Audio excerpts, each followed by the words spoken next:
out there, internet friends? Welcome to another edition of the Brew. Jersey Joe here, but with a special guest all the way from Hollywood, California. Now, I've known him forever, but he's a creative consultant for producers and investors. I know you're also, you're a writing coach and you're also a screenwriter and producer. That's what I was going to say first because that's how I know you. But the real reason I know you because you and I anchored our high school news, my God, 25 years ago. But there he is all the way from California. It's still the most successful thing I've ever done. So I don't know if that shows that our show was really, really good or just that I haven't lived up to expectations.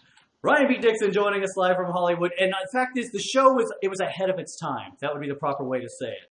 It was. You just wish there was YouTube then because it's VHS. So I think you have them still, all the old episodes in your grandmother's house, correct? I do have them all. But unfortunately, we can never put them on YouTube because of copyright rules. They will nail you and I to the wall. And neither one of us could afford that. But that's not what we're here to talk about. Your people have dialed up the Brew. And they want to know the topic I put out on social media. So the question is, how old is too old to take part in an Easter egg hunt?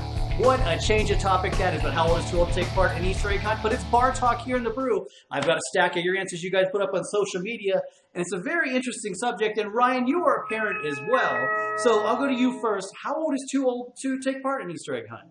Well, let me throw it back to you, Joe, and ask, I wonder what sort of bars where they ask these questions at Bar Talk. I would like to go wherever it is. New Jersey. How old were you when you first... when you last did your last Easter egg hunt?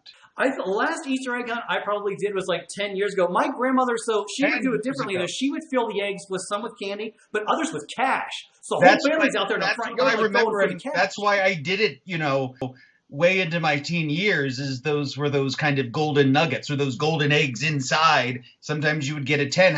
What's the most you ever got from your grandmother? She put 20s in there, but you would get the 20s in the bigger eggs. Remember those pantyhose eggs? Like the great pair of legs eggs? Like, so the bigger the egg, the more the money. Giant pantyhose?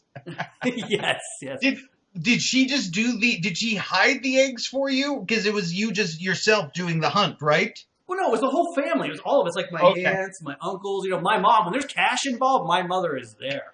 So they were all competing. So I guess in your family, the Easter egg hunt never ends. Well, I mean, everybody got elderly. We don't do Easter dinner anymore. We haven't in a long time. But, up until a certain point, she had hundreds of those plastic eggs she'd pick up at the grocery store, So like $1 a pack for all those eggs. And she'd just load them up full of cash. And, if you didn't get one of the cash ones, then you would get ones like Swedish fish in there or the Hershey Kiss. And it'd be, oh, no, disappointment. As you'd open it up, hoping that you'd like... Did you guys ever get into any family fights about it? It would get a little rough with the cousins. Like, you both see the same egg, would go for it, It's like, it was a little crazy. Was anyone ever boozed up? Oh, yeah, it was my family. Of course they were. You know that. But to get back to your question, I think you've just shown that, I don't think there is an age where you're too old for an Easter egg if the right prize is inside. I think we'd all do it now still if the tradition was, $50 bills or tickets to Disneyland. And maybe that's the problem with Easter. It could really get ahead as a holiday if it kind of branded itself more as gifts and cash, which is one of the reasons I was never crazy about it, because you just spent a lot of time in church praying. You had to go to so many masses. There was Palm Sunday, which was there was the one in the Catholic Church where if you went the Saturday before Easter Sunday, it was 2.5 hours because they brought in all the new Catholics. It was like death. And then you had to go to church the day of, and you wait and for an Easter egg. So I think if they rebranded a little more, because my mother, we got a few toys at Easter, just like 1 or 2 with the eggs and everything. But I think if they rebrand it a little more to the idea of the original Easter Bunny, which was sort of a folktale from Germany in the 1600s, where this Easter Bunny was a judge, and basically if children are good or not during essentially Lent, then he would bring these gifts. And I think if we really focus on not the Jesus part, but the Easter Bunny part, Easter Bunny could make a run for Santa's money and his bag of presents. That is the history of Easter broken down right there. But, but most families, though, aren't like mine where they put cash in Easter eggs. Like, it's actually for, kids to go out there and, actually find candy. That's the real meaning. What do you think's a better candy holiday, Halloween or Easter? Probably Halloween, just because I think it's a bit more of a variety, whereas Easter time, it's just more, I guess there's not as much, but Halloween is more like chocolates, more like peanut butter. But I would say, to me, it's funny because I agree with you. Halloween has a better variety. but Easter with like the Cranberry cream egg and that Reese's egg, you know, they kind of outdo almost any candy or treat you can have. And again, I have a 4-year-old, so who is, I think, literally addicted to candy. So she'll ask for candy. You know, that was one of her first words were candy. So it's been a high point in my mind recently. That's pretty good. Yeah, I do love the Cadbury brand cream eggs, and I wish they had those at Halloween time. But I also wish right now to get to a bunch of your comments. So pumpkins, I guess, too. How old is too old?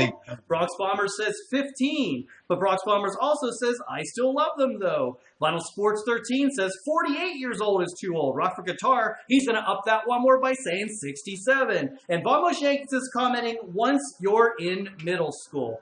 Well, that is quite the assortment of ages there, Ryan, don't you think? A lot of interesting screen names, too. But more of your comments right now, because FarmGal39 says, you're never too old. I hide Easter eggs for my adult kids, and they redeem them for gift cards. Ooh, idea to steal. There are some eggs with zingers in them, i.e. they have to, listen to this, they have to take out the trash, clear the dinner plates, serve dessert. I also hide 2 golden eggs with cash with them. I love her idea, the fact that she's putting whammy eggs out there. Nobody wants that. Do they ever have eggs where there's something, like, scary inside? Like a unborn chicken embryo? Well, that would be... Happy Easter from the Brew. More of your comments right now. Starman says, how old is too old? When you're old enough to drive. Hair Healer 1111, your sister says, once you get cut off the parents' health care. Rocket Robin 18, never too old. My mom hides eggs, and we all hunt. It's sibling competition. Our friend Larry Mock says, you're too old when you're dead. And Keith Moran also agrees by saying, you're too old when you're dead.